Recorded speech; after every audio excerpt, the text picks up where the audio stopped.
मुल्ला और फकीर की बिना लकड़ी की लाठीबाजी। शहर में एक ऐसी दोपहर थी जब धूप इतनी तेज थी कि गधे तक ने छांव मांग ली।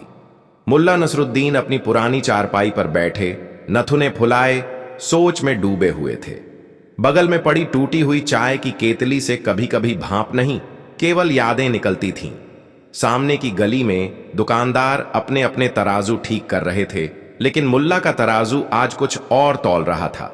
शक, कुछ तो गड़बड़ है, मुल्ला ने अपनी ही दाढ़ी में बड़बड़ाया। दरअसल पूरे शहर में एक नया फकीर आया था।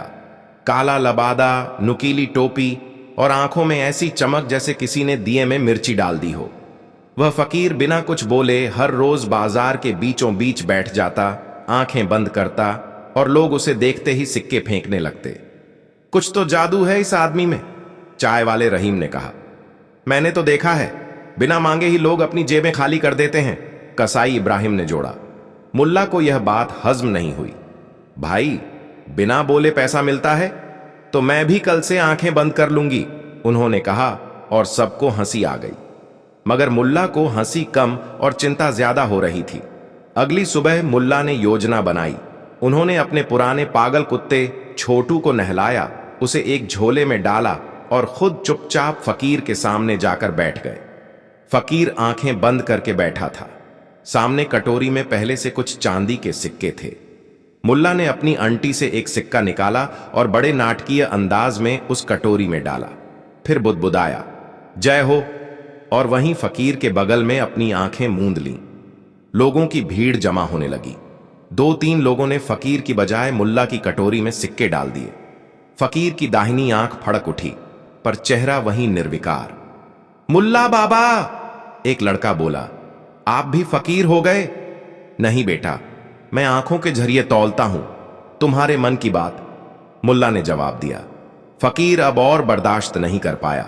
उसने आंखें खोलीं और कहा, ऐ बंदे, तू मेरी लाठीबाजी में दखल क्यों दे रहा है?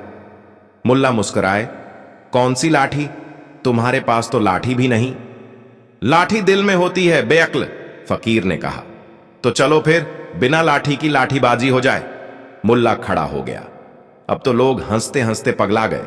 दोनों बिना लाठी के केवल इशारों और शब्दों से एक दूसरे पर वार करने लगे।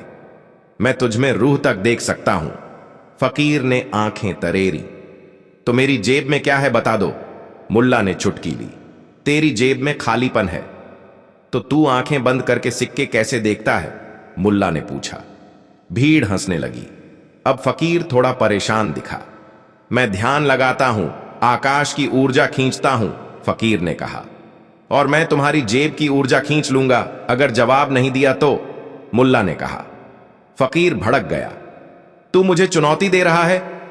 तू खुद को चुनौती समझ रहा है, बस यही गड़बड़ है। अब लोग तालियां बजाने लगे, पर तभी फकीर ने जेब से कुछ निकाला, एक छोटी शीशी जिस पर अरबी में कुछ लिखा था। यह क्या है? मुल्ला ने पूछा। सच का इत्र, फकीर बोला। तो छिड़क कर देखो, शायद तेरा झूठ उड़ जाए। मुल्ला ने वो शीशी झपट ली और खुद पर छिड़क ली। पूरा माहौल महक उठा। अब बताओ, मुल्ला बोला, मैं झूठ बोल रहा हूं या तू? फकीर ने मौन साध लिया। भीड़ धीरे धीरे समझने लगी कि फकीर केवल शब्दों से खेलता था, असल बातों से नहीं। मगर अचानक भीड़ में से एक आदमी चिल्लाया, अरे, मेरी जेब से 50 तांबे के सिक्के गायब हैं। दूसरे ने कहा, मेरे पास भी कम हैं। सभी की नजरें फकीर पर गईं, लेकिन उसने अब भी आंखें बंद कर रखी थीं। मुल्ला झुका, उसके पास गया और कान में बोला, अब आंख खोलो या जेब खाली करो।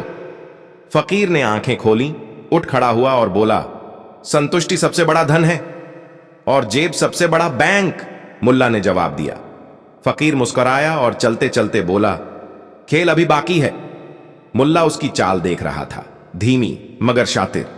और जब भीड़ चली गई, मुल्ला ने अपनी चारपाई की दराज खोली और निकाली फकीर की वही छोटी शीशी। उस पर अब लिखा था, अंदर केवल गुलाबजल, बाहर केवल दिखावा। मुल्ला ने हंसते हुए आसमान की ओर देखा। सच में बिना लकड़ी की लाठी से बड़ा जोर का वार हुआ है आज। फकीर की शीशी का भेद और मुल्ला की चालाकी। जैसे ही रात ढली और शहर की गलियों में चुप्पी उतर आई, मुल्ला नसरुद्दीन ने अपनी योजना पर अमल करना शुरू कर दिया। छोटू, मुल्ला का भौंकता, चिल्लाता लेकिन पूरी तरह प्रशिक्षित कुत्ता एक विशेष मिशन पर तैयार था। उसने फकीर की झोंपड़ी के पास जाकर अचानक भौंकना शुरू कर दिया, इतने जोर से कि फकीर घबराकर अपनी झोंपड़ी से बाहर निकला। उसी वक्त झाड़ियों की आड़ में छिपा मुल्ला सांप सी चुप्पी और बिल्ली सी फुर्ती से फकीर की झोंपड़ी में घुस गया और वो रहस्यमयी काली शीशी जेब में रख ली। फिर बिना कोई शोर किए वह पास ही बने एक सुनसान बगीचे की तरफ निकल गया। बगीचे में अंधेरे में बैठकर मुल्ला ने उस शीशी को गौर से देखा। उस पर अरबी में कुछ लिखा था, अल हकीकत अल मख्फी, यानी छिपा हुआ सच। वाह, नाम तो बड़ा डरावना है, मुल्ला बड़बड़ाया। अब देखता हूं इसमें है क्या। सच्चाई का सामना। मुल्ला ने धीरे से ढक्कन खोला।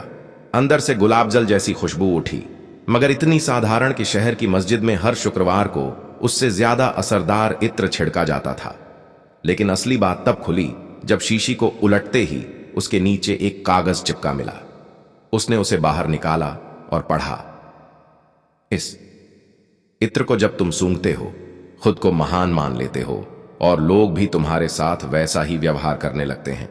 मूर्ख बनाना बस आत्मविश्वास का खेल है। मुल्ला ने सिर पर हाथ मारा। ओ माय गॉड, ये फकीर तो लोगों की नजरों का जादू बन गया था और सब केवल इस दिखावे पर विश्वास करते रहे कि ये फकीर कोई अलौकिक है। असल में ये सिर्फ गुलाब जल है और एक शातिर मनोवैज्ञानिक ड्रामा। मुल्ला को अब सारी चाल समझ में आ चुकी थी। असली मुकाबला। अगली सुबह मुल्ला न सिर्फ चारपाई पर बैठा था बल्कि सामने एक तख्ती भी रखी थी जिस पर लिखा था, आत्मिक इत्र, केवल एक बार सूंघिए और जानिए आप कितने मूर्ख हैं। भीड़ जुटने लगी। फकीर भी अपने स्थान पर आया, मगर उसकी कटोरी आज खाली थी। लोग पहले ही मुल्ला के इत्र के मजाकिया पोस्टर से आकर्षित हो चुके थे।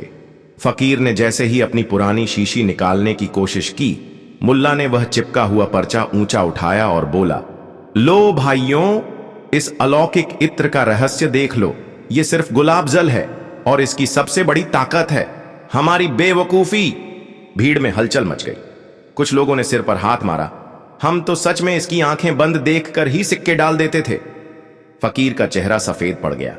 मुल्ला वहीं खड़ा रहा और बोला, ध्यान ध्यान ध्यान, ये ध्यान नहीं, व्यापार था और हम सब ग्राहक बनते गए। फकीर कुछ बोलने ही वाला था कि एक बूढ़ी औरत ने कह दिया, अगर तेरे पास सच्चा इत्र था तो अब सूंघ कर गायब क्यों नहीं हो जाता बेटा। लोग हंसी से लोटपोट हो गए।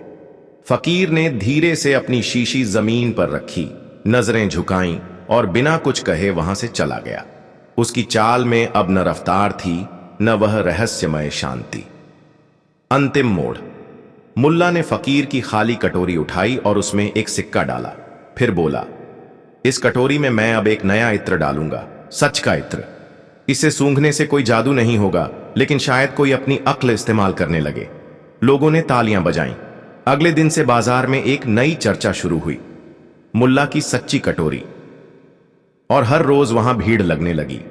मगर अब लोग हंसते भी थे, सीखते भी थे और सोचते भी थे। खाने का सार व दिखावा सिर्फ तब तक चलता है जब तक लोग सोचते नहीं, और सबसे बड़ा इत्र वह है जो तुम्हारी सोच को साफ कर दे। सीख, जो तुम्हारी आंखें बंद करके तुम्हें दिशा दिखाए, उससे सवाल जरूर पूछो, वरना आंख खोलने में बहुत देर हो जाएगी। अगली कहानी, अंसीरुद्दीन और वो छाता जो बारिश से डरता था।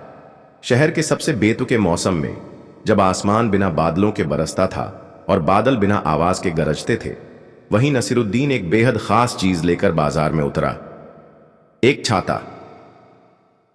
पर यह कोई मामूली छाता नहीं था। यह छाता बारिश से डरता था।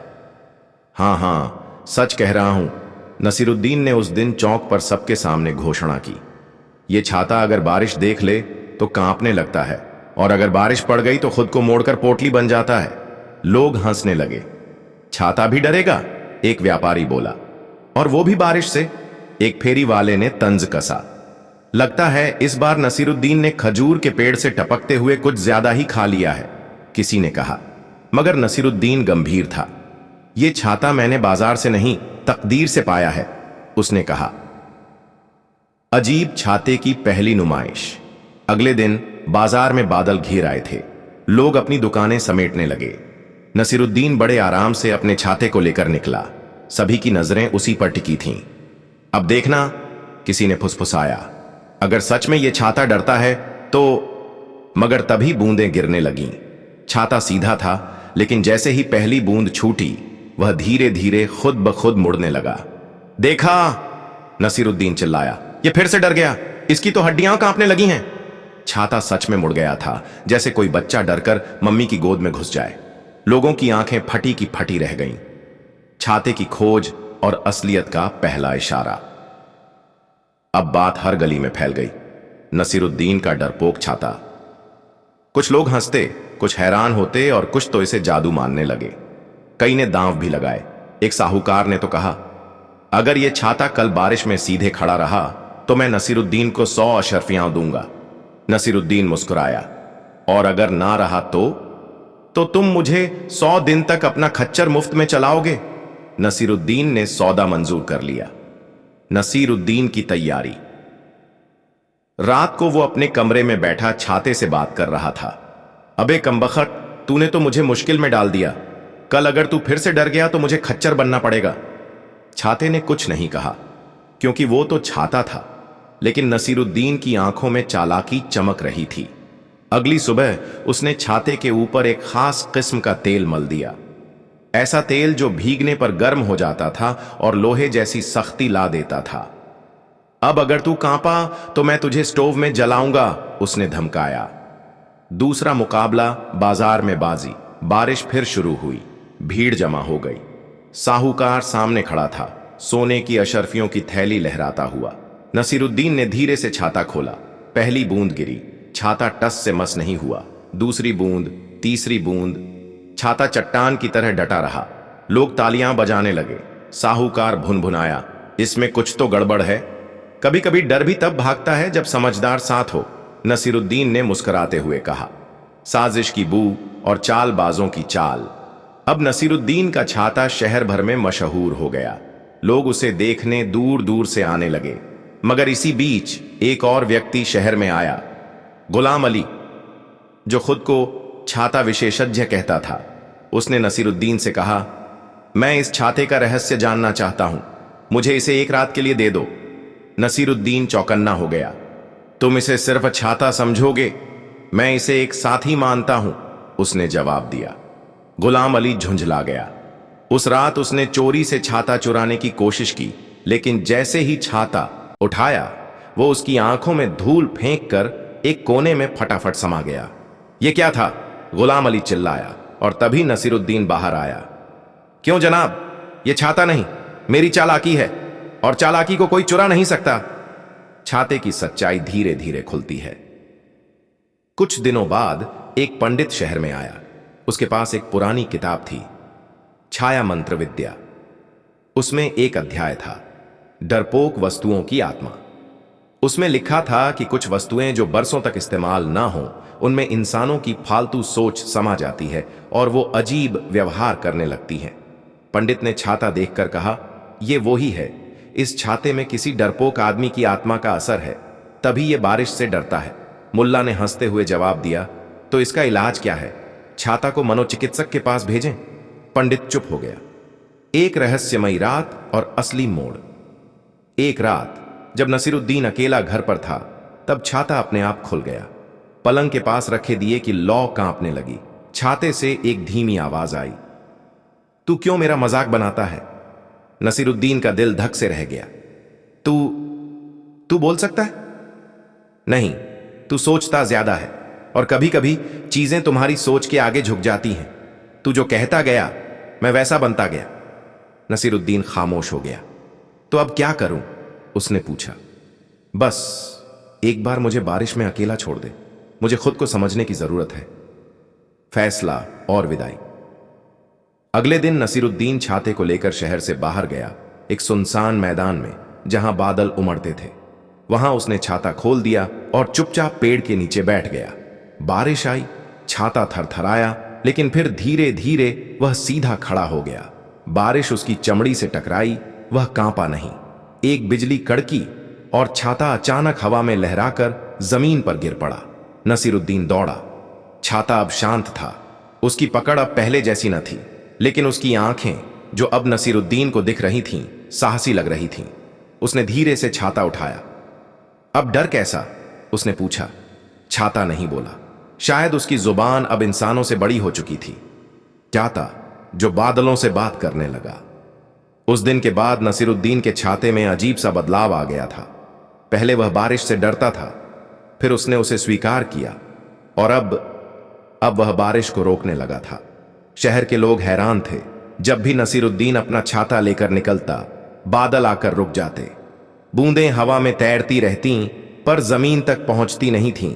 लोग छतों पर कपड़े सुखाने लगे थे और बच्चे नसीरुद्दीन के पीछे पीछे स्कूल जाते थे ताकि रास्ते में भीगना ना पड़े।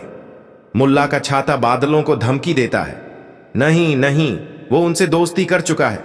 नसीरुद्दीन खुद कोई बादशाह ए आसमां बन गया है शायद। चौक, दुकानें, चाय की टपरी, हर जगह बस यही चर्चा थी। शहर में पानी का संकट। धीरे धीरे एक समस्या सामने आई। बारिश रुक सी गई थी। तालाब सूखने लगे। कुएं की तली दिखने लगी। किसान परेशान हुए। लोगों ने जाकर मुल्ला से शिकायत की। तुम्हारे छाते ने तो अब बारिश से रिश्ता ही तोड़ दिया है। पहले डरता था, अब डराने लगा है। हमें पानी चाहिए मुल्ला, शोले नहीं। मुल्ला परेशान था। वह तो बस सैर पर निकलता था और बादल उससे दूर हो जाते थे। न तो वो किसी बादल का चाचा था, न कोई इंद्र देवता। लेकिन अब हालात ऐसे बन गए थे कि नगर का राजा खुद उसे बुलाने लगा। राज दरबार में मुल्ला और छाते की पेशियों दरबार में राजवैद्य, मौसम ज्ञानी और पंडित सब इकट्ठा हुए। राजा ने आदेश दिया, मुल्ला, तुम्हारे छाते की वजह से बारिश रुक गई है। या तो इसे बंद कर दो या शहर छोड़ दो। मुल्ला ने झुककर कहा, हुजूर, ये छाता अब मेरी बात नहीं सुनता। ये अपना मन बनाने लगा है, तो इसका मन बदलो। राजा गरज पड़ा। मुल्ला कुछ पल चुप रहा, फिर बोला, अगर इजाजत दें तो एक आखिरी कोशिश कर सकता हूं। राजा ने हामी भरी। बादलों से बात, नसीरुद्दीन का अद्भुत प्रयास। अगली सुबह नसीरुद्दीन उसी मैदान में पहुंचा जहां उसका छाता पहली बार बारिश से नहीं डरा था। वहां खड़ा होकर उसने छाता ऊपर उठाया और बोला, ऐ छाते, तुमने डर को हराया, फिर तुमने शक्ति पाई, लेकिन अब तुम जरूरतों को नजरअंदाज करने लगे हो। क्या तुम वही नहीं थे जो डर से कांपता था? छाता हिलता रहा। हवा तेज हुई। हम इंसान कमजोर हैं, लेकिन जब हम किसी चीज को दोस्त मानते हैं तो वो ताकतवर होती है। अब तुम भी ताकतवर हो गए हो, लेकिन अपने दोस्तों की मदद करने से पीछे हट रहे हो। क्या तुम अब डर से नहीं, घमंड से भर चुके हो? आसमान में बादल गरजे, जैसे कुछ कहना चाह रहे हो। नसीरुद्दीन ने छाता बंद किया और जमीन पर रख दिया। अब फैसला तुम्हारा है। मैं जा रहा हूं। वो धीरे धीरे पीछे हटा और तभी पहली बूंद गिरी, फिर दूसरी, और फिर झमाझम बारिश शुरू हो गई। छाता वहीं पड़ा रहा, शांत, सीधा और भीगता हुआ। वापसी और नई शुरुआत। शहर ने राहत की सांस ली। किसान दौड़ पड़े खेतों की ओर। तालाबों में पानी झिलमिलाने लगा। नसीरुद्दीन घर लौटा, लेकिन छाता वहीं मैदान में छोड़ आया। किसी ने पूछा, तुमने उसे साथ क्यों नहीं लाया? मुल्ला मुस्कुराया, अब वो मेरे साथ नहीं, इस शहर के साथ है। और किसी दिन जब हम फिर घमंड में बह जाएं, शायद वो फिर से डरने लगे, ताकि हम याद रखें, जो डरता है वही सुधारता है। ताकत पाना बड़ी बात नहीं, उसका इस्तेमाल जिम्मेदारी से करना असली समझदारी है। कभी कभी जो चीज हमें डराती है वही हमें बड़ा बना देती है, अगर हम उसे समझने की कोशिश करें। अगली कहानी मुल्ला नसीरुद्दीन और वो खिड़की जो सिर्फ झूठ सुनती थी। शहर के कोने में एक टूटी फूटी हवेली थी, पुरानी, खामोश और रहस्यमयी। लोग कहते थे, उस हवेली की खिड़की में कोई जादू है। अगर बोलो तो वो बंद हो जाती है, और झूठ बोलो तो खुद ब खुद खुल जाती है।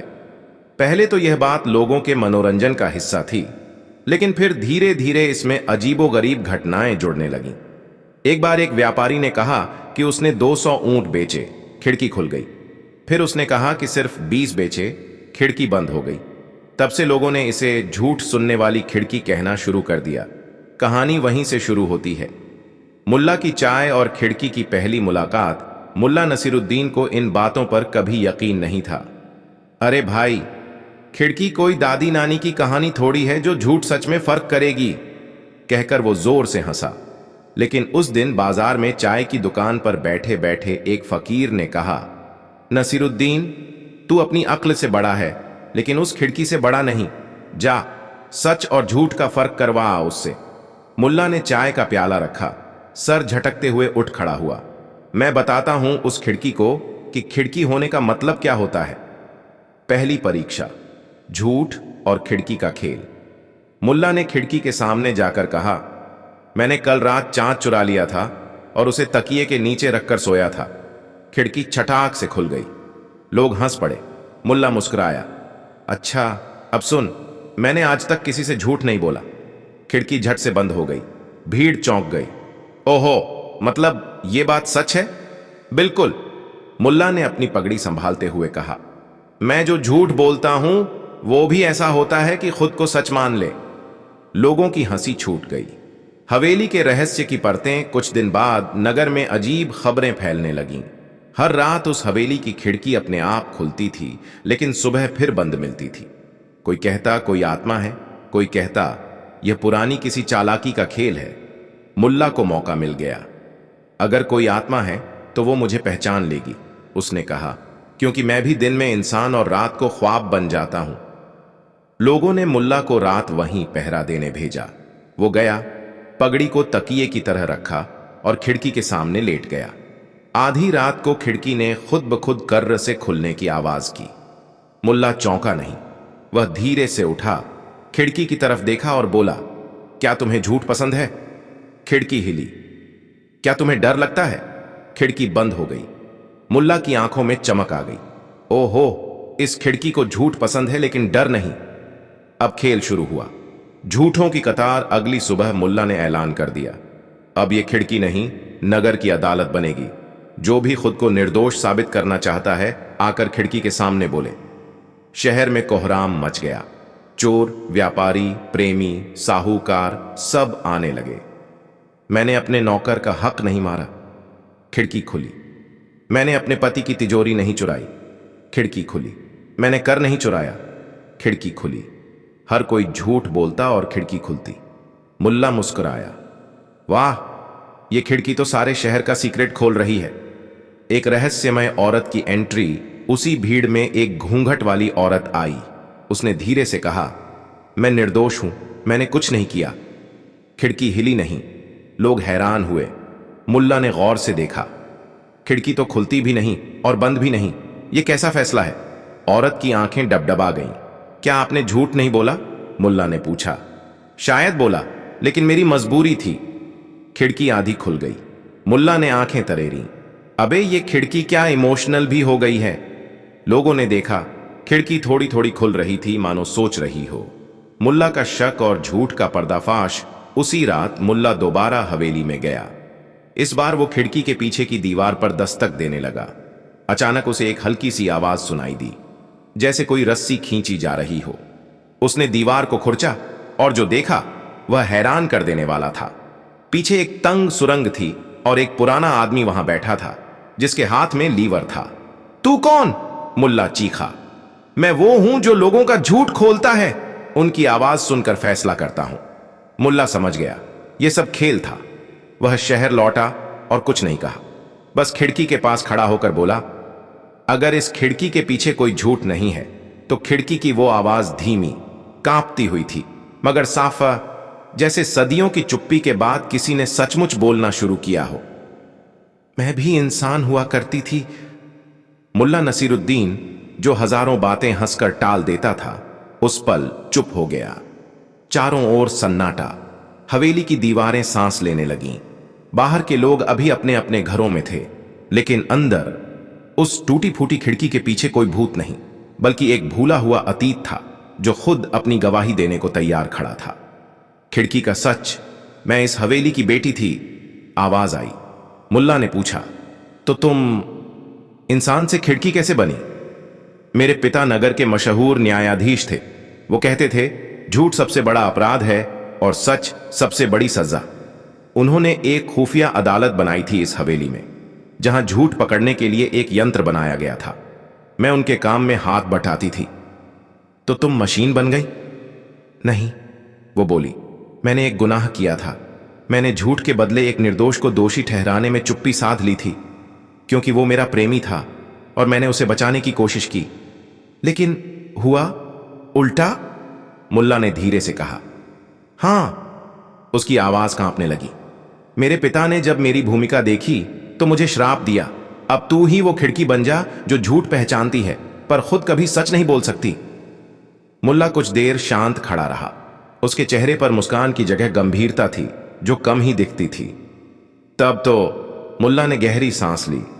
अब वक्त है उस श्राप को खत्म करने का। मुल्ला की तरकीब, मुल्ला ने उसी पुरानी सुरंग में घुसकर उस बूढ़े आदमी को बाहर बुलाया जो लीवर चलाता था। तू कौन है? मुल्ला ने पूछा।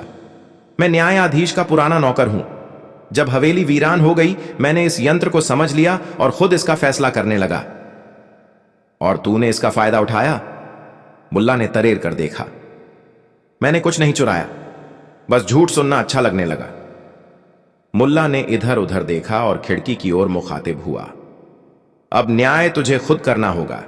अगर तू सच में इंसान थी और अब मुक्ति चाहती है, तो ये आदमी जो तेरे नाम पर झूठी कहानियां गढ़ता रहा, उसके लिए फैसला तू ही कर। खिड़की ने हवा में एक भयानक आवाज की। एक तेज झोंका उठा और बूढ़ा आदमी जमीन पर गिर पड़ा। उसने कांपते हुए कहा, माफ कर दो।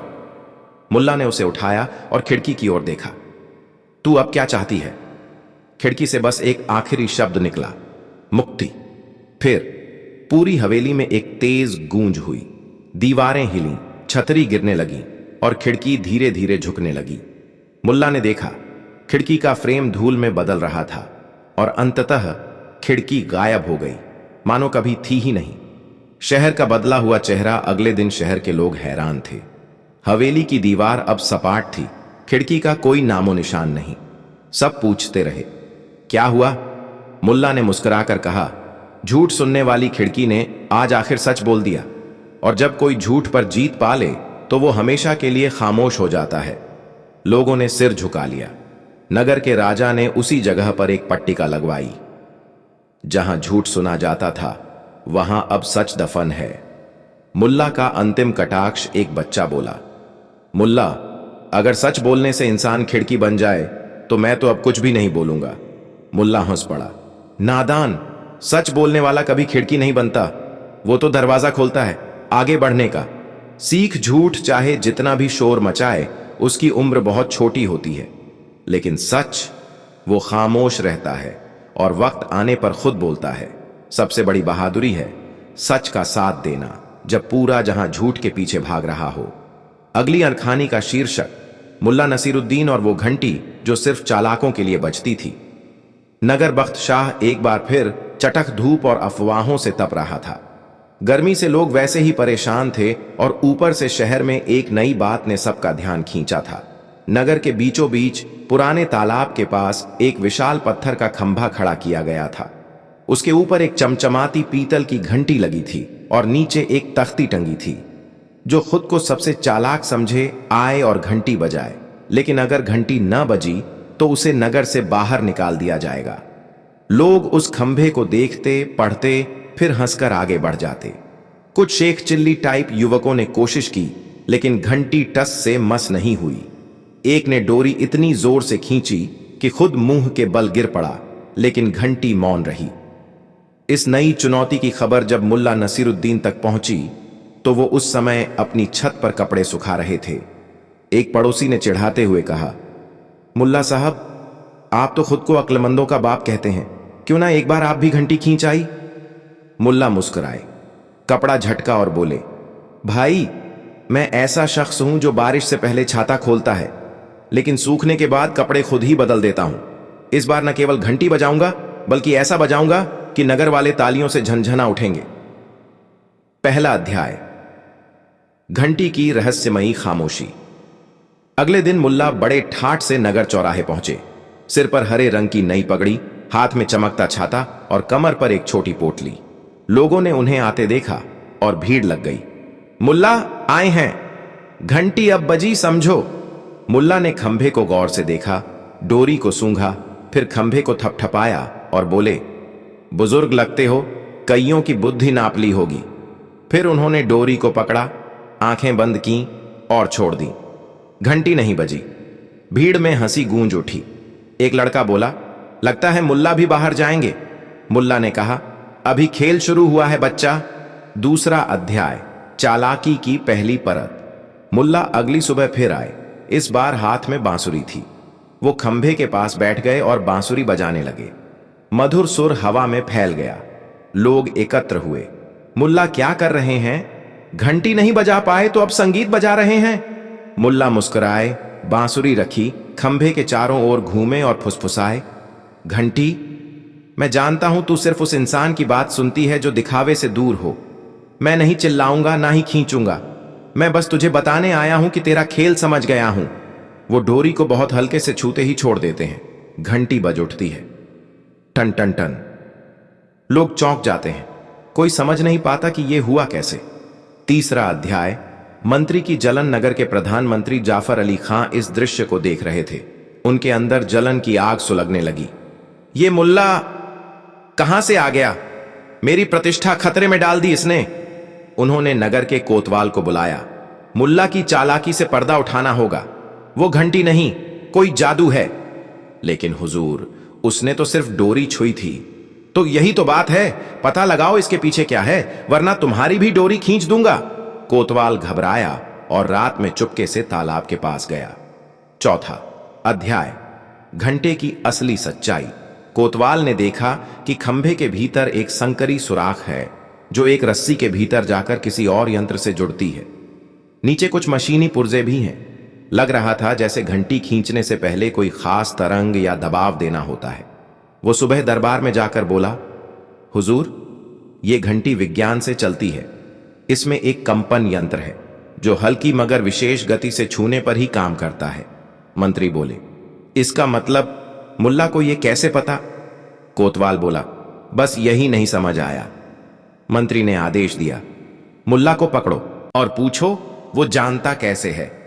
पांचवां अध्याय, मुल्ला की गिरफ्तारी और संवाद। मुल्ला को दरबार में बुलाया गया। मंत्री ने तिरस्कार से पूछा, तू कौन सा जादू करता है मुल्ला? कैसे बजी घंटी? मुल्ला ने मुस्कुराकर कहा, मैंने घंटी नहीं बजाई, मैंने उसके अहंकार को सहलाया। ये कौन सी बकवास है? मंत्री जी, उस खंभे के भीतर एक यंत्र है जो ताकत नहीं बल्कि बुद्धि से चलता है। मैंने अनुमान लगाया कि अगर सबकी कोशिशों के बावजूद घंटी नहीं बजी तो कोई ना कोई और नियम जरूर होगा। मैंने उसका सम्मान किया, उसे चुनौती नहीं दी। राजा जो पास ही बैठे थे मुस्कुराए। मुल्ला, तुमने साबित कर दिया कि चालाकी का मतलब सिर्फ शोर मचाना नहीं होता, बल्कि मौन में भी अक्ल छिपी होती है। अंतिम अध्याय, पूरे नगर की परीक्षा। राजा ने आदेश दिया कि नगर में 1 सप्ताह तक बुद्धि उत्सव मनाया जाएगा। हर दिन एक नई परीक्षा होगी और जो उस दिन सबसे बुद्धिमानी से उसका हल देगा उसे नगर बुद्धिमान की उपाधि दी जाएगी। मुल्ला ने मुस्कुराकर कहा, अब तो हर कोई घंटी बन जाएगा, जो सिर्फ उन्हीं के लिए बजेगी जो समझ रखते हैं। मंत्री जी शर्मिंदा हुए। मुल्ला ने उन्हें देखा और बोले, मंत्री जी, आपसे भी एक सवाल है।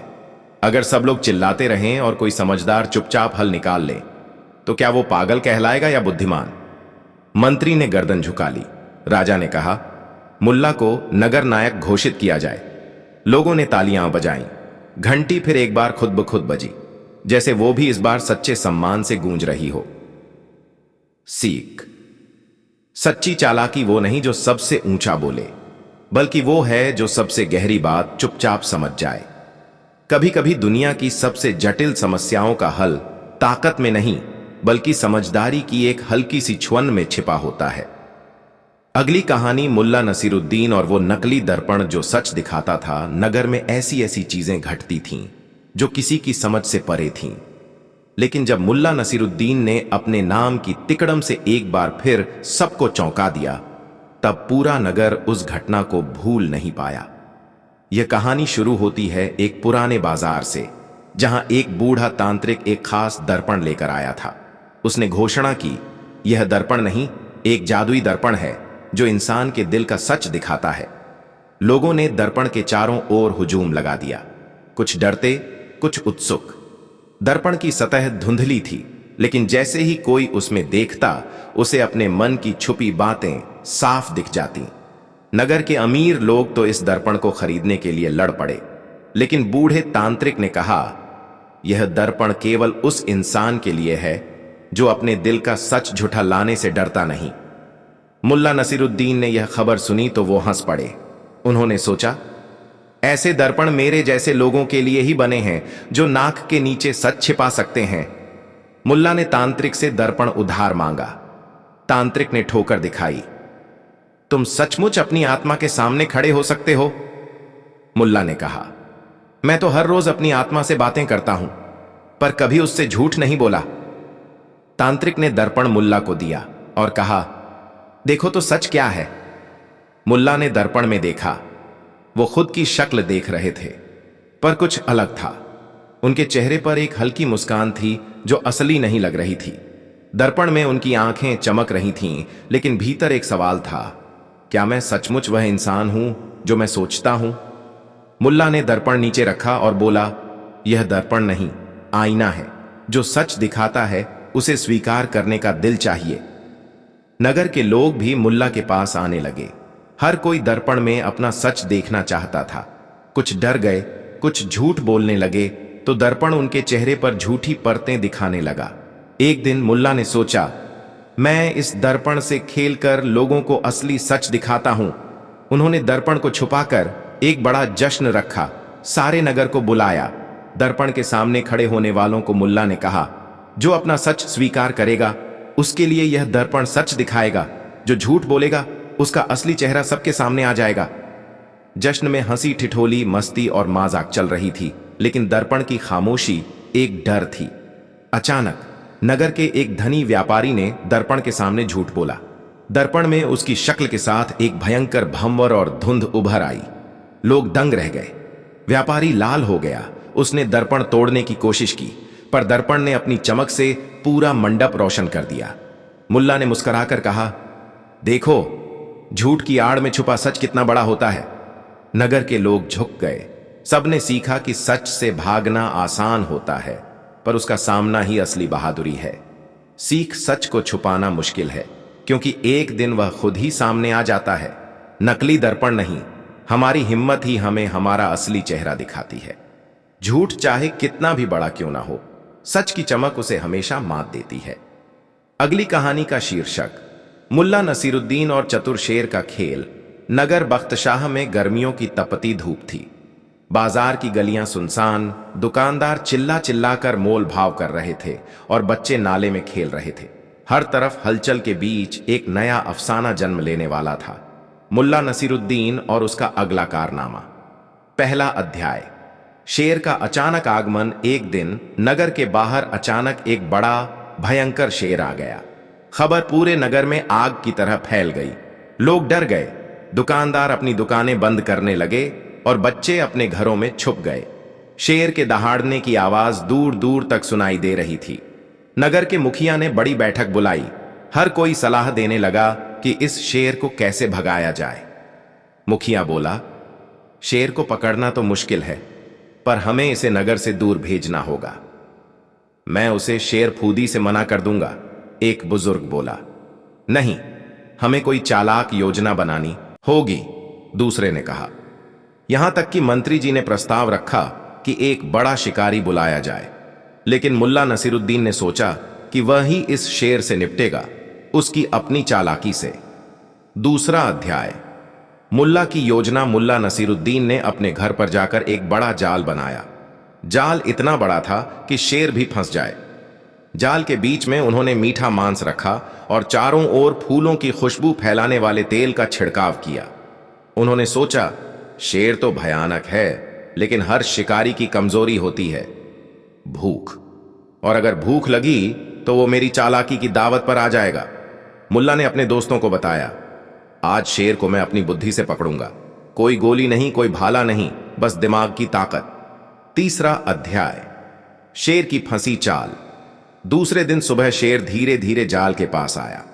उसे मीठे मांस की खुशबू इतनी पसंद आई कि वह सावधानी से जाल के बीच में चल पड़ा। मुल्ला और उसकी टोली दूर से छुपकर देख रहे थे। तभी शेर ने अपनी ताकत दिखाने के लिए एक जोरदार दहाड़ लगाई। अचानक जाल हिलने लगा। मुल्ला ने चिल्लाकर कहा, अब तो तुम फंस गए शेर, कोई रास्ता नहीं। शेर ने कोशिश की बाहर निकलने की, लेकिन जाल मजबूत था। चौथा अध्याय, शेर का दिमाग। शेर ने मुल्ला को देखा और बोला, तुम्हारी चालाकी को सलाम मुल्ला, पर अगर तुम मुझे यहां से बाहर निकालोगे तो मैं तुम्हें कोई भी चीज दूंगा, शहर का सबसे बड़ा खजाना। मुल्ला ने मुस्कुराते हुए कहा, शेर भाई, खजाना क्या है, बता तो सही। शेर ने कहा, एक पुरानी गुफा है जहां सोने चांदी के सिक्के पड़े हैं, पर वहां जाने के लिए एक पहेली को हल करना पड़ता है। मुल्ला की आंखों में चमक आ गई। पांचवा अध्याय, पहेली का खेल। शेर ने मुल्ला को पहेली सुनाई। जो आगे बढ़ता है लेकिन पीछे नहीं हटता, जो खुद को बदलता है लेकिन कहीं नहीं जाता, क्या है वो चीज? मुल्ला ने सोचते हुए कहा, यह तो समय है। शेर ने तालियां बजाई। सही पकड़ा। उन्होंने मुल्ला को गुफा की दिशा बताई। छठा अध्याय, गुफा का रहस्य। मुल्ला ने अपनी टोली के साथ गुफा की ओर रुख किया। गुफा में अंधेरा था, पर अंदर जाने पर उन्होंने देखा कि दीवारों पर कई चित्र बने थे। एक चित्र में एक नक्शा था जो एक पहाड़ की तरफ इशारा कर रहा था। मुल्ला ने कहा, हमें सही रास्ता पकड़ना होगा। सातवां अध्याय, जादुई पानी और छिपा खजाना। गुफा के भीतर एक नदी बह रही थी। नदी के पानी में चमकदार पत्थर थे। मुल्ला ने पानी में हाथ डाला और सोने के सिक्के निकाले। सब लोग खुश हुए, लेकिन तभी गुफा में एक बड़ा पत्थर गिर गया और रास्ता बंद हो गया। आठवां अध्याय, मुल्ला की बुद्धि की परीक्षा। मुल्ला ने कहा, हमें जल्द ही रास्ता ढूंढना होगा। उन्होंने अपने जूते से दीवार पर नाप लिया और एक छिपे हुए दरवाजे को खोज निकाला। अंतिम अध्याय, खजाने का असली मतलब।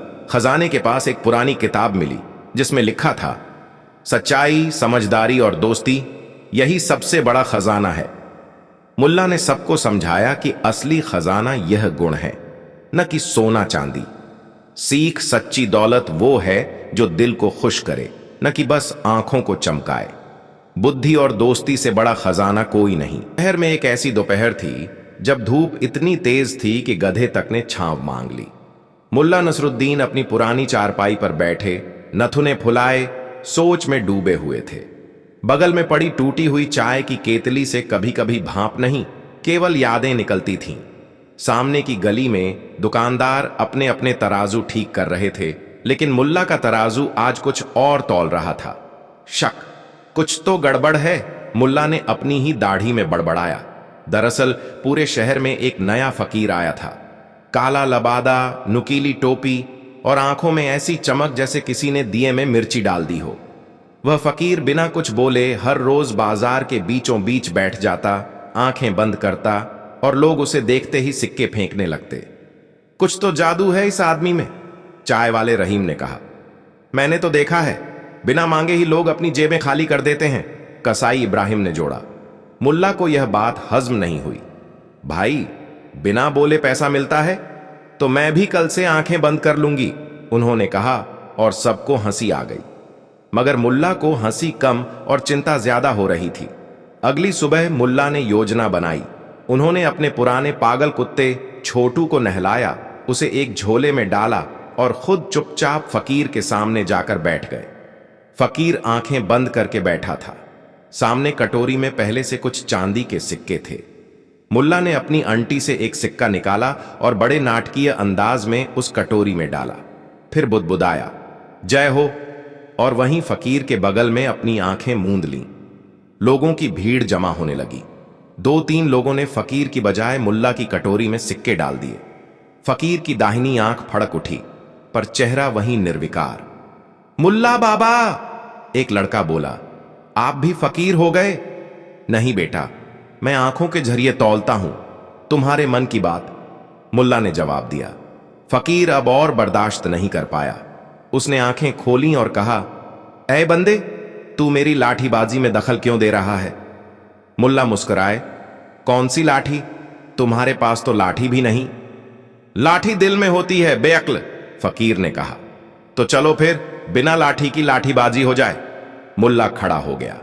अब तो लोग हंसते हंसते पगला गए। दोनों बिना लाठी के केवल इशारों और शब्दों से एक दूसरे पर वार करने लगे। मैं तुझमें रूह तक देख सकता हूं। फकीर ने आंखें तरेरी।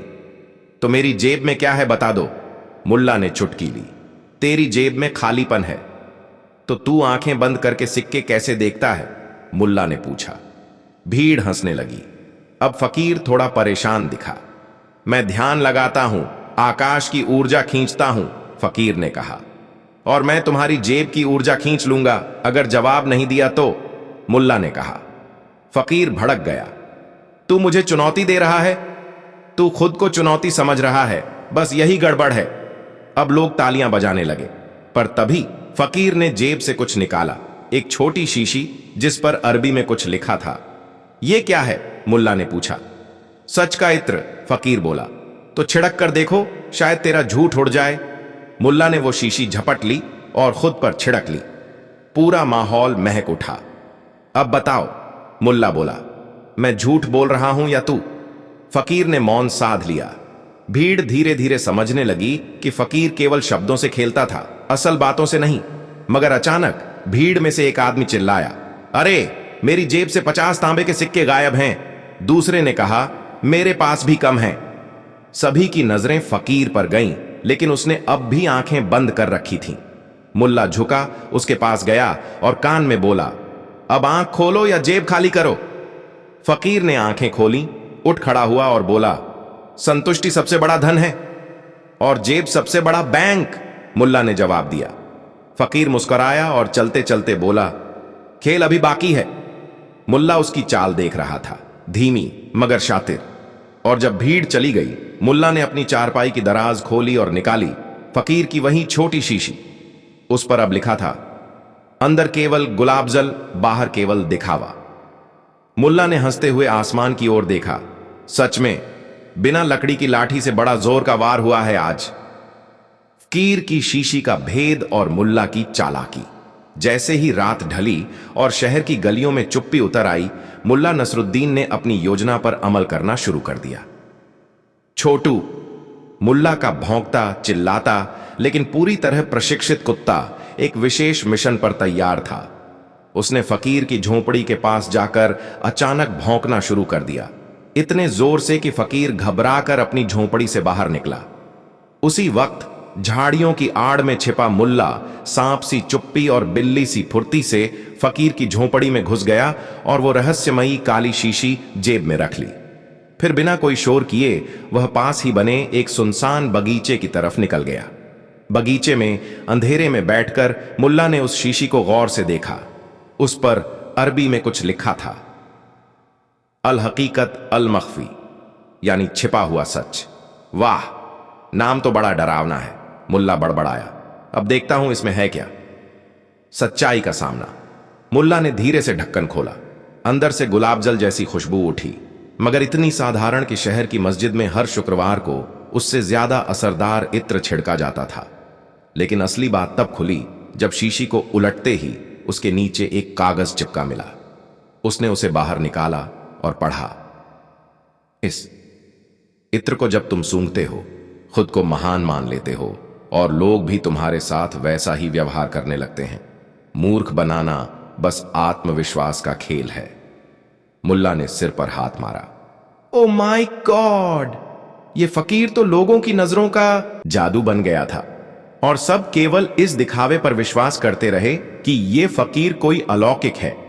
असल में ये सिर्फ गुलाबजल है और एक शातिर मनोवैज्ञानिक ड्रामा। मुल्ला को अब सारी चाल समझ में आ चुकी थी। असली मुकाबला। अगली सुबह मुल्ला न सिर्फ चारपाई पर बैठा था, बल्कि सामने एक तख्ती भी रखी थी जिस पर लिखा था, आत्मिक इत्र, केवल एक बार सूंघिए और जानिए आप कितने मूर्ख हैं। भीड़ जुटने लगी। फकीर भी अपने स्थान पर आया, मगर उसकी कटोरी आज खाली थी। लोग पहले ही मुल्ला के इत्र के मजाकिया पोस्टर से आकर्षित हो चुके थे। फकीर ने जैसे ही अपनी पुरानी शीशी निकालने की कोशिश की, मुल्ला ने वह चिपका हुआ पर्चा ऊंचा उठाया और बोला, लो भाइयों, इस अलौकिक इत्र का रहस्य देख लो। यह सिर्फ गुलाबजल है और इसकी सबसे बड़ी ताकत है हमारी बेवकूफी। भीड़ में हलचल मच गई। कुछ लोगों ने सिर पर हाथ मारा। हम तो सच में इसकी आंखें बंद देखकर ही सिक्के डाल देते थे। फकीर का चेहरा सफेद पड़ गया। मुल्ला वहीं खड़ा रहा और बोला, ध्यान ध्यान ध्यान। ये ध्यान नहीं, व्यापार था और हम सब ग्राहक बनते गए। फकीर कुछ बोलने ही वाला था कि एक बूढ़ी औरत ने कह दिया, अगर तेरे पास सच्चा इत्र था तो अब सूंघ कर गायब क्यों नहीं हो जाता बेटा। लोग हंसी से लोटपोट हो गए। फकीर ने धीरे से अपनी शीशी जमीन पर रखी, नजरें झुकाईं और बिना कुछ कहे वहां से चला गया। उसकी चाल में अब न रफ्तार थी न वह रहस्यमय शांति। अंतिम मोड़। मुल्ला ने फकीर की खाली कटोरी उठाई और उसमें एक सिक्का डाला। फिर बोला, इस कटोरी में मैं अब एक नया इत्र डालूंगा, सच का इत्र। इसे सूंघने से कोई जादू नहीं होगा, लेकिन शायद कोई अपनी अक्ल इस्तेमाल करने लगे। लोगों ने तालियां बजाईं। अगले दिन से बाजार में एक नई चर्चा शुरू हुई, मुल्ला की सच्ची कटोरी। और हर रोज वहां भीड़ लगने लगी। मगर अब लोग हंसते भी थे, सीखते भी थे और सोचते भी थे। खाने का सार व दिखावा सिर्फ तब तक चलता है जब तक लोग सोचते नहीं, और सबसे बड़ा इत्र वह है जो तुम्हारी सोच को साफ कर दे।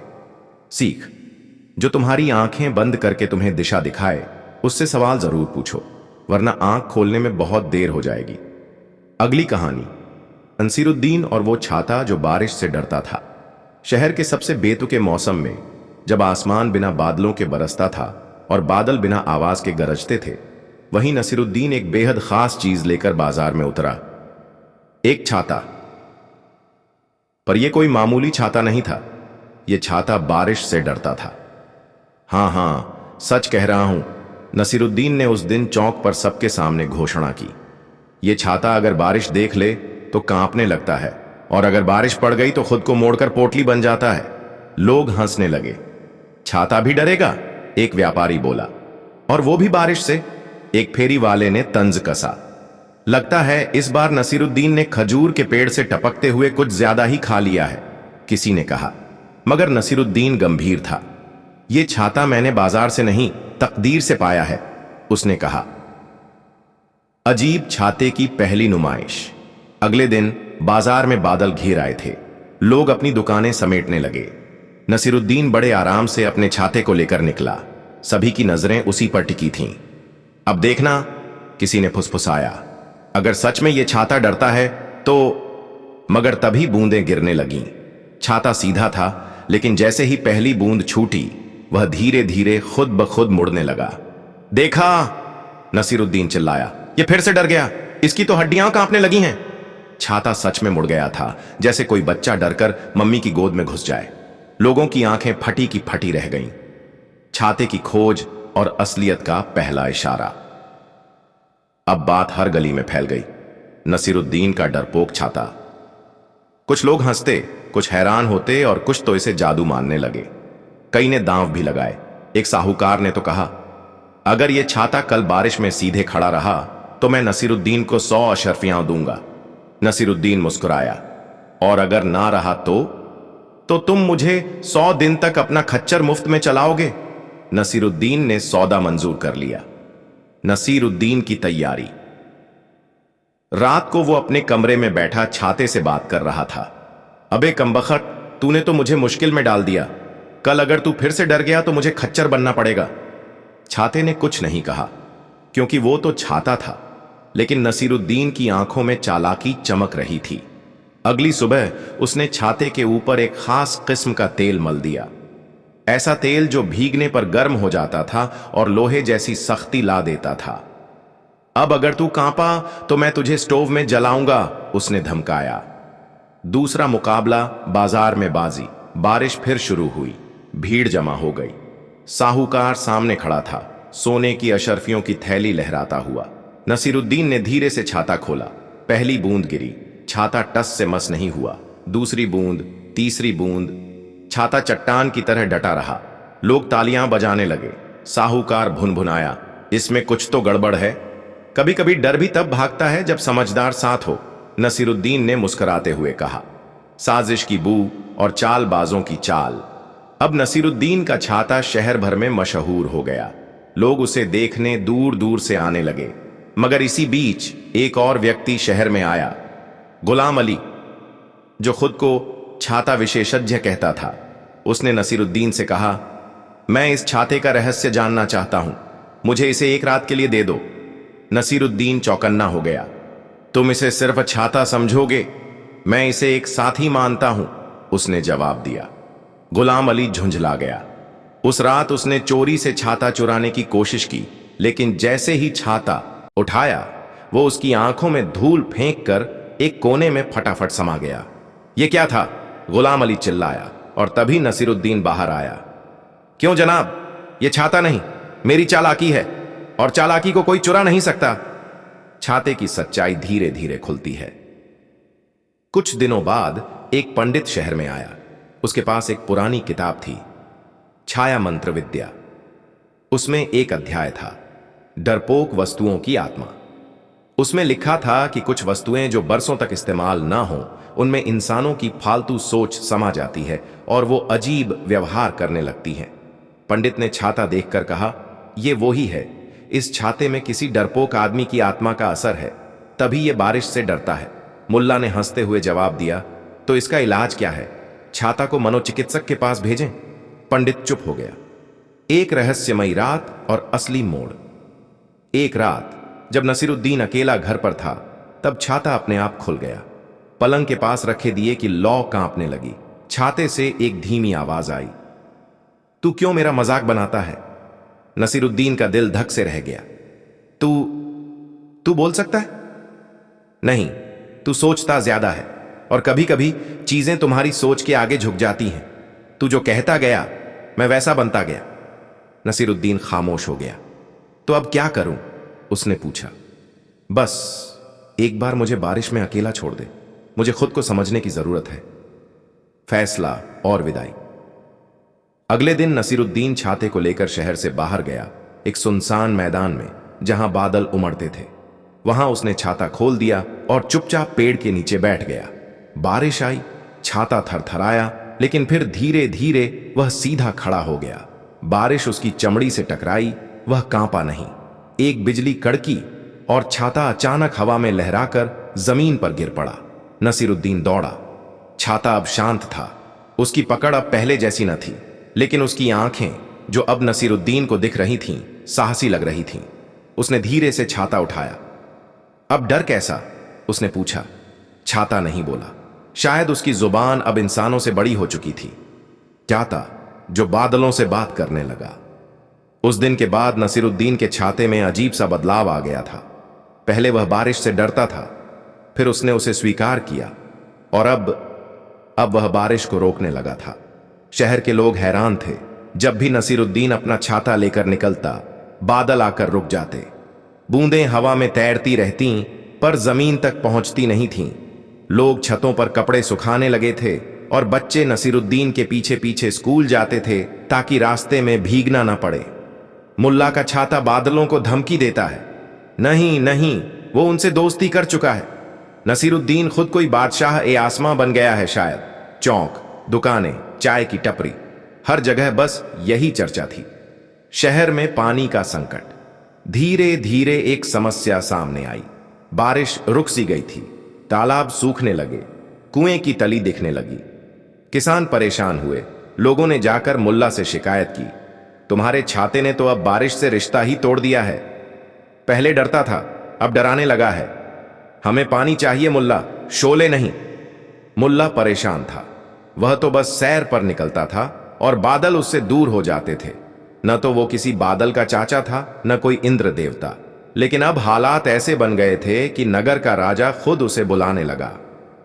राज दरबार में मुल्ला और छाते की पेशियों दरबार में राजवैद्य, मौसम ज्ञानी और पंडित सब इकट्ठा हुए। राजा ने आदेश दिया, मुल्ला, तुम्हारे छाते की वजह से बारिश रुक गई है, या तो इसे बंद कर दो या शहर छोड़ दो। मुल्ला ने झुककर कहा, हुजूर, ये छाता अब मेरी बात नहीं सुनता, ये अपना मन बनाने लगा है, तो इसका मन बदलो। राजा गरज पड़ा। मुल्ला कुछ पल चुप रहा, फिर बोला, अगर इजाजत दें तो एक आखिरी कोशिश कर सकता हूं। राजा ने हामी भरी। बादलों से बात। नसीरुद्दीन का अद्भुत प्रयास। अगली सुबह नसीरुद्दीन उसी मैदान में पहुंचा जहां उसका छाता पहली बार बारिश से नहीं डरा था। वहां खड़ा होकर उसने छाता ऊपर उठाया और बोला, ऐ छाते, तुमने डर को हराया, फिर तुमने शक्ति पाई, लेकिन अब तुम जरूरतों को नजरअंदाज करने लगे हो। क्या तुम वही नहीं थे जो डर से कांपता था? छाता हिलता रहा, हवा तेज हुई। हम इंसान कमजोर हैं, लेकिन जब हम किसी चीज को दोस्त मानते हैं तो वो ताकतवर होती है। अब तुम भी ताकतवर हो गए हो, लेकिन अपने दोस्तों की मदद करने से पीछे हट रहे हो। क्या तुम अब डर से नहीं, घमंड से भर चुके हो? आसमान में बादल गरजे, जैसे कुछ कहना चाह रहे हो। नसीरुद्दीन ने छाता बंद किया और जमीन पर रख दिया। अब फैसला तुम्हारा है, मैं जा रहा हूं। वो धीरे धीरे पीछे हटा और तभी पहली बूंद गिरी, फिर दूसरी, और फिर झमाझम बारिश शुरू हो गई। छाता वहीं पड़ा रहा, शांत, सीधा और भीगता हुआ। वापसी और नई शुरुआत। शहर ने राहत की सांस ली। किसान दौड़ पड़े खेतों की ओर, तालाबों में पानी झिलमिलाने लगा। नसीरुद्दीन घर लौटा, लेकिन छाता वहीं मैदान में छोड़ आया। किसी ने पूछा, तुमने उसे साथ क्यों नहीं लाया? मुल्ला मुस्कुराया, अब वो मेरे साथ नहीं, इस शहर के साथ है, और किसी दिन जब हम फिर घमंड में बह जाएं, शायद वो फिर से डरने लगे, ताकि हम याद रखें, जो डरता है वही सुधारता है। ताकत पाना बड़ी बात नहीं, उसका इस्तेमाल जिम्मेदारी से करना असली समझदारी है। कभी कभी जो चीज हमें डराती है वही हमें बड़ा बना देती है, अगर हम उसे समझने की कोशिश करें। अगली कहानी मुल्ला नसीरुद्दीन और वो खिड़की जो सिर्फ झूठ सुनती थी। शहर के कोने में एक टूटी फूटी हवेली थी, पुरानी, खामोश और रहस्यमयी। लोग कहते थे, उस हवेली की खिड़की में कोई जादू है। अगर बोलो तो वो बंद हो जाती है, और झूठ बोलो तो खुद ब खुद खुल जाती है। पहले तो यह बात लोगों के मनोरंजन का हिस्सा थी, लेकिन फिर धीरे धीरे इसमें अजीबोगरीब घटनाएं जुड़ने लगीं। एक बार एक व्यापारी ने कहा कि उसने 200 ऊंट बेचे, खिड़की खुल गई। फिर उसने कहा कि सिर्फ 20 बेचे, खिड़की बंद हो गई। तब से लोगों ने इसे झूठ सुनने वाली खिड़की कहना शुरू कर दिया। कहानी वहीं से शुरू होती है। मुल्ला की चाय और खिड़की की पहली मुलाकात। मुल्ला नसीरुद्दीन को इन बातों पर कभी यकीन नहीं था। अरे भाई, खिड़की कोई दादी नानी की कहानी थोड़ी है जो झूठ सच में फर्क करेगी, कहकर वो जोर से हंसा। लेकिन उस दिन बाजार में चाय की दुकान पर बैठे बैठे एक फकीर ने कहा, नसीरुद्दीन, तू अपनी अक्ल से बड़ा है, लेकिन उस खिड़की से बड़ा नहीं। जा, सच और झूठ का फर्क करवा उससे। मुल्ला ने चाय का प्याला रखा, सर झटकते हुए उठ खड़ा हुआ। मैं बताता हूं उस खिड़की को कि खिड़की होने का मतलब क्या होता है। पहली परीक्षा, झूठ और खिड़की का खेल। मुल्ला ने खिड़की के सामने जाकर कहा, मैंने कल रात चांद चुरा लिया था और उसे तकिए के नीचे रखकर सोया था। खिड़की छटाक से खुल गई। लोग हंस पड़े। मुल्ला मुस्कुराया, अच्छा, अब सुन, मैंने आज तक किसी से झूठ नहीं बोला। खिड़की झट से बंद हो गई। भीड़ चौंक गई। ओहो, मतलब ये बात सच है? बिल्कुल, मुल्ला ने अपनी पगड़ी संभालते हुए कहा, मैं जो झूठ बोलता हूं वो भी ऐसा होता है कि खुद को सच मान ले। लोगों की हंसी छूट गई। हवेली के रहस्य की परतें। कुछ दिन बाद नगर में अजीब खबरें फैलने लगीं। हर रात उस हवेली की खिड़की अपने आप खुलती थी, लेकिन सुबह फिर बंद मिलती थी। कोई कहता कोई आत्मा है, कोई कहता यह पुरानी किसी चालाकी का खेल है। मुल्ला को मौका मिल गया। अगर कोई आत्मा है तो वो मुझे पहचान लेगी, उसने कहा, क्योंकि मैं भी दिन में इंसान और रात को ख्वाब बन जाता हूं। लोगों ने मुल्ला को रात वहीं पहरा देने भेजा। वो गया, पगड़ी को तकिए की तरह रखा और खिड़की के सामने लेट गया। आधी रात को खिड़की ने खुद ब खुद कर्र से खुलने की आवाज की। मुल्ला चौंका नहीं। वह धीरे से उठा, खिड़की की तरफ देखा और बोला, क्या तुम्हें झूठ पसंद है? खिड़की हिली। क्या तुम्हें डर लगता है? खिड़की बंद हो गई। मुल्ला की आंखों में चमक आ गई। ओहो, इस खिड़की को झूठ पसंद है लेकिन डर नहीं। अब खेल शुरू हुआ। झूठों की कतार। अगली सुबह मुल्ला ने ऐलान कर दिया, अब यह खिड़की नहीं, नगर की अदालत बनेगी। जो भी खुद को निर्दोष साबित करना चाहता है, आकर खिड़की के सामने बोले। शहर में कोहराम मच गया। चोर, व्यापारी, प्रेमी, साहूकार सब आने लगे। मैंने अपने नौकर का हक नहीं मारा। खिड़की खुली। मैंने अपने पति की तिजोरी नहीं चुराई। खिड़की खुली। मैंने कर नहीं चुराया। खिड़की खुली। हर कोई झूठ बोलता और खिड़की खुलती। मुल्ला मुस्कुराया। वाह, ये खिड़की तो सारे शहर का सीक्रेट खोल रही है। एक रहस्यमय औरत की एंट्री।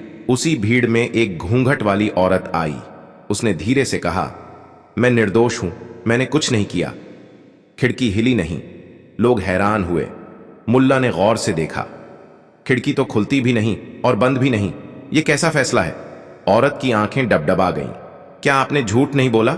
मुल्ला ने पूछा। शायद बोला, लेकिन मेरी मजबूरी थी। खिड़की आधी खुल गई।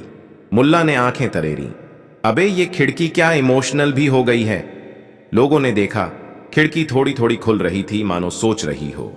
मुल्ला का शक और झूठ का पर्दाफाश। उसी रात मुल्ला दोबारा हवेली में गया। इस बार वो खिड़की के पीछे की दीवार पर दस्तक देने लगा। अचानक उसे एक हल्की सी आवाज सुनाई दी, जैसे कोई रस्सी खींची जा रही हो। उसने दीवार को खुरचा और जो देखा वह हैरान कर देने वाला था। पीछे एक तंग सुरंग थी और एक पुराना आदमी वहां बैठा था, जिसके हाथ में लीवर था। तू कौन? मुल्ला चीखा। मैं वो हूं जो लोगों का झूठ खोलता है। उनकी आवाज सुनकर फैसला करता हूं। मुल्ला समझ गया, यह सब खेल था। वह शहर लौटा और कुछ नहीं कहा, बस खिड़की के पास खड़ा होकर बोला, अगर इस खिड़की के पीछे कोई झूठ नहीं है तो खिड़की की वो आवाज धीमी, कांपती हुई थी, मगर साफा, जैसे सदियों की चुप्पी के बाद किसी ने सचमुच बोलना शुरू किया हो। मैं भी इंसान हुआ करती थी। मुल्ला नसीरुद्दीन, जो हजारों बातें हंसकर टाल देता था, उस पल चुप हो गया। चारों ओर सन्नाटा। हवेली की दीवारें सांस लेने लगीं। बाहर के लोग अभी अपने अपने घरों में थे, लेकिन अंदर उस टूटी फूटी खिड़की के पीछे कोई भूत नहीं, बल्कि एक भूला हुआ अतीत था जो खुद अपनी गवाही देने को तैयार खड़ा था। खिड़की का सच, मैं इस हवेली की बेटी थी। आवाज आई। मुल्ला ने पूछा, तो तुम इंसान से खिड़की कैसे बनी? मेरे पिता नगर के मशहूर न्यायाधीश थे। वो कहते थे, झूठ सबसे बड़ा अपराध है और सच सबसे बड़ी सजा। उन्होंने एक खुफिया अदालत बनाई थी इस हवेली में, जहां झूठ पकड़ने के लिए एक यंत्र बनाया गया था। मैं उनके काम में हाथ बटाती थी। तो तुम मशीन बन गई? नहीं, वो बोली, मैंने एक गुनाह किया था। मैंने झूठ के बदले एक निर्दोष को दोषी ठहराने में चुप्पी साध ली थी, क्योंकि वो मेरा प्रेमी था और मैंने उसे बचाने की कोशिश की। लेकिन हुआ उल्टा। मुल्ला ने धीरे से कहा। हां, उसकी आवाज कांपने लगी। मेरे पिता ने जब मेरी भूमिका देखी तो मुझे श्राप दिया, अब तू ही वो खिड़की बन जा जो झूठ पहचानती है पर खुद कभी सच नहीं बोल सकती। मुल्ला कुछ देर शांत खड़ा रहा। उसके चेहरे पर मुस्कान की जगह गंभीरता थी, जो कम ही दिखती थी। तब तो मुल्ला ने गहरी सांस ली। अब वक्त है उस श्राप को खत्म करने का। मुल्ला की तरकीब, मुल्ला ने उसी पुरानी सुरंग में घुसकर उस बूढ़े आदमी को बाहर बुलाया जो लीवर चलाता था। तू कौन है? मुल्ला ने पूछा। मैं न्यायाधीश का पुराना नौकर हूं। जब हवेली वीरान हो गई, मैंने इस यंत्र को समझ लिया और खुद इसका फैसला करने लगा। और तूने इसका फायदा उठाया? मुल्ला ने तरेर कर देखा। मैंने कुछ नहीं चुराया, बस झूठ सुनना अच्छा लगने लगा। मुल्ला ने इधर उधर देखा और खिड़की की ओर मुखातिब हुआ। अब न्याय तुझे खुद करना होगा। अगर तू सच में इंसान थी और अब मुक्ति चाहती है, तो ये आदमी जो तेरे नाम पर झूठी कहानियां गढ़ता रहा, उसके लिए फैसला तू ही कर। खिड़की ने हवा में एक भयानक आवाज की। एक तेज झोंका उठा और बूढ़ा आदमी जमीन पर गिर पड़ा। उसने कांपते हुए कहा, माफ कर दो। मुल्ला ने उसे उठाया और खिड़की की ओर देखा। तू अब क्या चाहती है? खिड़की से बस एक आखिरी शब्द निकला, मुक्ति। फिर पूरी हवेली में एक तेज गूंज हुई। दीवारें हिलीं, छतरी गिरने लगी और खिड़की धीरे धीरे झुकने लगी। मुल्ला ने देखा, खिड़की का फ्रेम धूल में बदल रहा था और अंततः खिड़की गायब हो गई, मानो कभी थी ही नहीं। शहर का बदला हुआ चेहरा। अगले दिन शहर के लोग हैरान थे। हवेली की दीवार अब सपाट थी, खिड़की का कोई नामो निशान नहीं। सब पूछते रहे, क्या हुआ? मुल्ला ने मुस्कुराकर कहा, झूठ सुनने वाली खिड़की ने आज आखिर सच बोल दिया। और जब कोई झूठ पर जीत पा ले तो वो हमेशा के लिए खामोश हो जाता है। लोगों ने सिर झुका लिया। नगर के राजा ने उसी जगह पर एक पट्टिका लगवाई। जहां झूठ सुना जाता था वहां अब सच दफन है। मुल्ला का अंतिम कटाक्ष एक बच्चा बोला, मुल्ला, अगर सच बोलने से इंसान खिड़की बन जाए तो मैं तो अब कुछ भी नहीं बोलूंगा। मुल्ला हंस पड़ा, नादान, सच बोलने वाला कभी खिड़की नहीं बनता, वो तो दरवाजा खोलता है आगे बढ़ने का। सीख झूठ चाहे जितना भी शोर मचाए उसकी उम्र बहुत छोटी होती है, लेकिन सच वो खामोश रहता है और वक्त आने पर खुद बोलता है। सबसे बड़ी बहादुरी है सच का साथ देना जब पूरा जहां झूठ के पीछे भाग रहा हो। अगली अनखानी का शीर्षक मुल्ला नसीरुद्दीन और वो घंटी जो सिर्फ चालाकों के लिए बजती थी। नगर बख्त शाह एक बार फिर चटक धूप और अफवाहों से तप रहा था। गर्मी से लोग वैसे ही परेशान थे और ऊपर से शहर में एक नई बात ने सबका ध्यान खींचा था। नगर के बीचों बीच पुराने तालाब के पास एक विशाल पत्थर का खंभा खड़ा किया गया था। उसके ऊपर एक चमचमाती पीतल की घंटी लगी थी और नीचे एक तख्ती टंगी थी। जो खुद को सबसे चालाक समझे आए और घंटी बजाए, लेकिन अगर घंटी न बजी तो उसे नगर से बाहर निकाल दिया जाएगा। लोग उस खंभे को देखते, पढ़ते, फिर हंसकर आगे बढ़ जाते। कुछ शेख चिल्ली टाइप युवकों ने कोशिश की, लेकिन घंटी टस से मस नहीं हुई। एक ने डोरी इतनी जोर से खींची कि खुद मुंह के बल गिर पड़ा, लेकिन घंटी मौन रही। इस नई चुनौती की खबर जब मुल्ला नसीरुद्दीन तक पहुंची तो वो उस समय अपनी छत पर कपड़े सुखा रहे थे।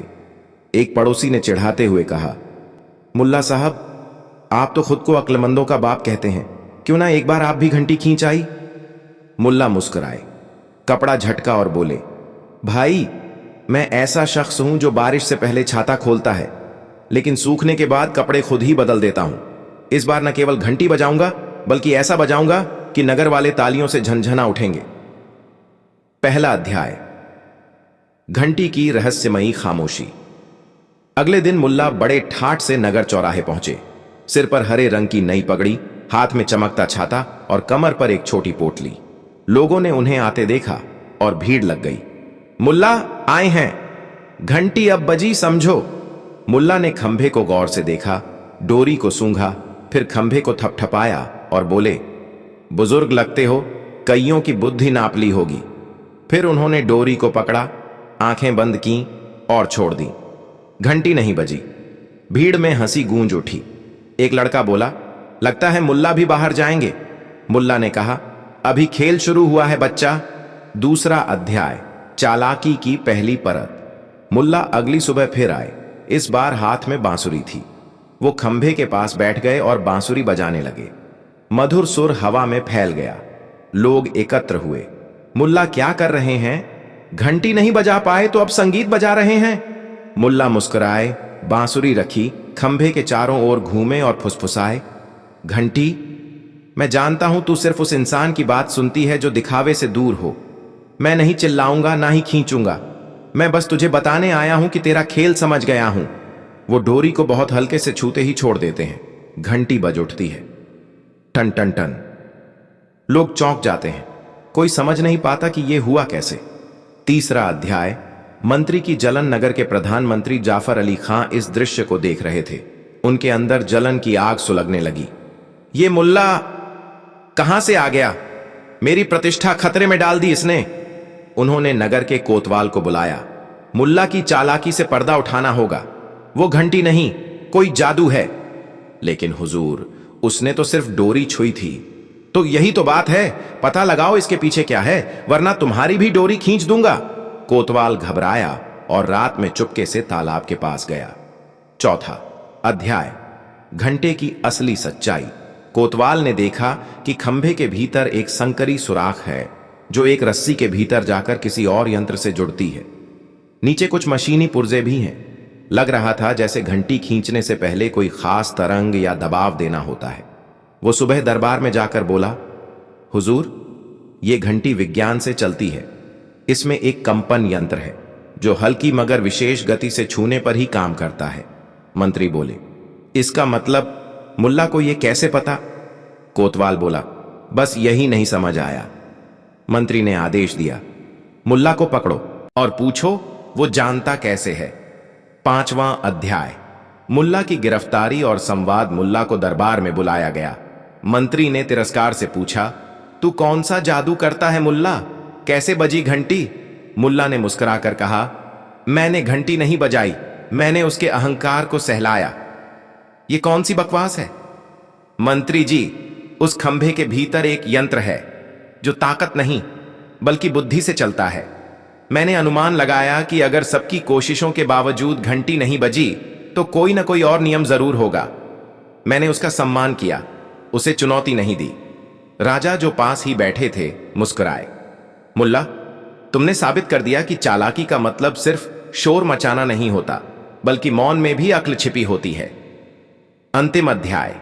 पूरे नगर की परीक्षा। राजा ने आदेश दिया कि नगर में 1 सप्ताह तक बुद्धि उत्सव मनाया जाएगा। हर दिन एक नई परीक्षा होगी और जो उस दिन सबसे बुद्धिमानी से उसका हल देगा उसे नगर बुद्धिमान की उपाधि दी जाएगी। मुल्ला ने मुस्कुराकर कहा, अब तो हर कोई घंटी बन जाएगा, जो सिर्फ उन्हीं के लिए बजेगी जो समझ रखते हैं। मंत्री जी शर्मिंदा हुए। मुल्ला ने उन्हें देखा और बोले, मंत्री जी, आपसे भी एक सवाल है। अगर सब लोग चिल्लाते रहें और कोई समझदार चुपचाप हल निकाल ले तो क्या वो पागल कहलाएगा या बुद्धिमान? मंत्री ने गर्दन झुका ली। राजा ने कहा, मुल्ला को नगर नायक घोषित किया जाए। लोगों ने तालियां बजाईं। घंटी फिर एक बार खुद ब खुद बजी, जैसे वो भी इस बार सच्चे सम्मान से गूंज रही हो। सीख। सच्ची चालाकी वो नहीं जो सबसे ऊंचा बोले, बल्कि वो है जो सबसे गहरी बात चुपचाप समझ जाए। कभी कभी दुनिया की सबसे जटिल समस्याओं का हल ताकत में नहीं बल्कि समझदारी की एक हल्की सी छुअन में छिपा होता है। अगली कहानी मुल्ला नसीरुद्दीन और वो नकली दर्पण जो सच दिखाता था। नगर में ऐसी ऐसी चीजें घटती थीं जो किसी की समझ से परे थीं, लेकिन जब मुल्ला नसीरुद्दीन ने अपने नाम की तिकड़म से एक बार फिर सबको चौंका दिया, तब पूरा नगर उस घटना को भूल नहीं पाया। यह कहानी शुरू होती है एक पुराने बाजार से, जहां एक बूढ़ा तांत्रिक एक खास दर्पण लेकर आया था। उसने घोषणा की, यह दर्पण नहीं, एक जादुई दर्पण है जो इंसान के दिल का सच दिखाता है। लोगों ने दर्पण के चारों ओर हुजूम लगा दिया, कुछ डरते, कुछ उत्सुक। दर्पण की सतह धुंधली थी, लेकिन जैसे ही कोई उसमें देखता, उसे अपने मन की छुपी बातें साफ दिख जाती। नगर के अमीर लोग तो इस दर्पण को खरीदने के लिए लड़ पड़े, लेकिन बूढ़े तांत्रिक ने कहा, यह दर्पण केवल उस इंसान के लिए है जो अपने दिल का सच झुठलाने से डरता नहीं। मुल्ला नसीरुद्दीन ने यह खबर सुनी तो वो हंस पड़े। उन्होंने सोचा, ऐसे दर्पण मेरे जैसे लोगों के लिए ही बने हैं जो नाक के नीचे सच छिपा सकते हैं। मुल्ला ने तांत्रिक से दर्पण उधार मांगा। तांत्रिक ने ठोकर दिखाई। तुम सचमुच अपनी आत्मा के सामने खड़े हो सकते हो? मुल्ला ने कहा, मैं तो हर रोज अपनी आत्मा से बातें करता हूं, पर कभी उससे झूठ नहीं बोला। तांत्रिक ने दर्पण मुल्ला को दिया और कहा, देखो तो सच क्या है। मुल्ला ने दर्पण में देखा। वो खुद की शक्ल देख रहे थे, पर कुछ अलग था। उनके चेहरे पर एक हल्की मुस्कान थी जो असली नहीं लग रही थी। दर्पण में उनकी आंखें चमक रही थीं, लेकिन भीतर एक सवाल था, क्या मैं सचमुच वह इंसान हूं जो मैं सोचता हूं? मुल्ला ने दर्पण नीचे रखा और बोला, यह दर्पण नहीं, आईना है। जो सच दिखाता है उसे स्वीकार करने का दिल चाहिए। नगर के लोग भी मुल्ला के पास आने लगे। हर कोई दर्पण में अपना सच देखना चाहता था। कुछ डर गए, कुछ झूठ बोलने लगे, तो दर्पण उनके चेहरे पर झूठी परतें दिखाने लगा। एक दिन मुल्ला ने सोचा, मैं इस दर्पण से खेलकर लोगों को असली सच दिखाता हूं। उन्होंने दर्पण को छुपाकर एक बड़ा जश्न रखा, सारे नगर को बुलाया। दर्पण के सामने खड़े होने वालों को मुल्ला ने कहा, जो अपना सच स्वीकार करेगा उसके लिए यह दर्पण सच दिखाएगा, जो झूठ बोलेगा उसका असली चेहरा सबके सामने आ जाएगा। जश्न में हंसी ठिठोली, मस्ती और मजाक चल रही थी, लेकिन दर्पण की खामोशी एक डर थी। अचानक नगर के एक धनी व्यापारी ने दर्पण के सामने झूठ बोला। दर्पण में उसकी शक्ल के साथ एक भयंकर भंवर और धुंध उभर आई। लोग दंग रह गए। व्यापारी लाल हो गया। उसने दर्पण तोड़ने की कोशिश की, पर दर्पण ने अपनी चमक से पूरा मंडप रोशन कर दिया। मुल्ला ने मुस्कुराकर कहा, देखो झूठ की आड़ में छुपा सच कितना बड़ा होता है। नगर के लोग झुक गए। सबने सीखा कि सच से भागना आसान होता है, पर उसका सामना ही असली बहादुरी है। सीख सच को छुपाना मुश्किल है, क्योंकि एक दिन वह खुद ही सामने आ जाता है। नकली दर्पण नहीं, हमारी हिम्मत ही हमें हमारा असली चेहरा दिखाती है। झूठ चाहे कितना भी बड़ा क्यों ना हो, सच की चमक उसे हमेशा मात देती है। अगली कहानी का शीर्षक मुल्ला नसीरुद्दीन और चतुर शेर का खेल। नगर बख्तशाह में गर्मियों की तपती धूप थी। बाजार की गलियां सुनसान, दुकानदार चिल्ला चिल्ला कर मोल भाव कर रहे थे और बच्चे नाले में खेल रहे थे। हर तरफ हलचल के बीच एक नया अफसाना जन्म लेने वाला था, मुल्ला नसीरुद्दीन और उसका अगला कारनामा। पहला अध्याय। शेर का अचानक आगमन। एक दिन नगर के बाहर अचानक एक बड़ा भयंकर शेर आ गया। खबर पूरे नगर में आग की तरह फैल गई। लोग डर गए, दुकानदार अपनी दुकानें बंद करने लगे और बच्चे अपने घरों में छुप गए। शेर के दहाड़ने की आवाज दूर दूर तक सुनाई दे रही थी। नगर के मुखिया ने बड़ी बैठक बुलाई। हर कोई सलाह देने लगा कि इस शेर को कैसे भगाया जाए। मुखिया बोला, शेर को पकड़ना तो मुश्किल है, पर हमें इसे नगर से दूर भेजना होगा। मैं उसे शेर फूदी से मना कर दूंगा, एक बुजुर्ग बोला। नहीं, हमें कोई चालाक योजना बनानी होगी, दूसरे ने कहा।